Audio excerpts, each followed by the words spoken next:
An actual replica of his desk, but these are things that were on his desk, and it's set up exactly how his desk is set. Those are Tim's glasses. That's an actual script. That's Tim's mug.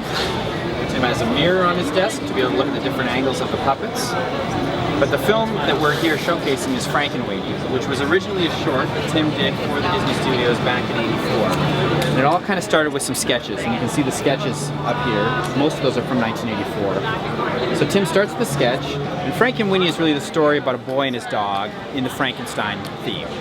And so what you have here from the sketch, Tim, if we look at Sparky closely, Sparky is the dog, the lead character, and Sparky comes to life initially as a maquette. And the maquettes are these gray sculpt-like ones that you see here in front of you.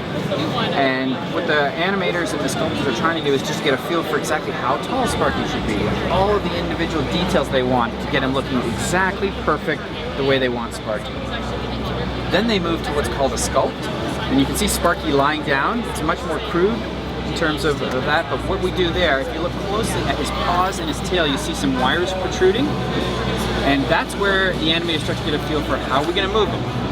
Where is he going to move? What are the movements that we're going to need, and how is that going to work? And that helps them to be able to design the puppets. So then we move to a puppet phase, and we actually have Sparky as a puppet, but he's stripped out so that you can see sort of the inner workings of Sparky underneath.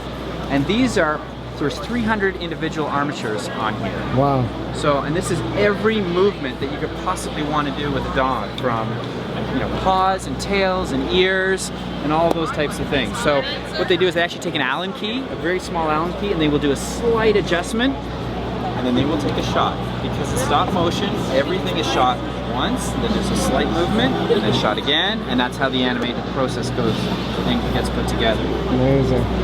And then if you move over to where Victor is, our lead character, the boy who has the dog, you'll see a maquette on the left, and you'll see an actual puppet on the right. And you can tell the difference because of the hair.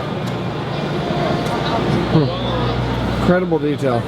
It's amazing detail and the amount of work. I mean, the average animator will shoot 2 seconds of film per day. So it's a very long, arduous process, and I think for fans of detail and process, this is an incredible exhibit to come see and to be able to enjoy.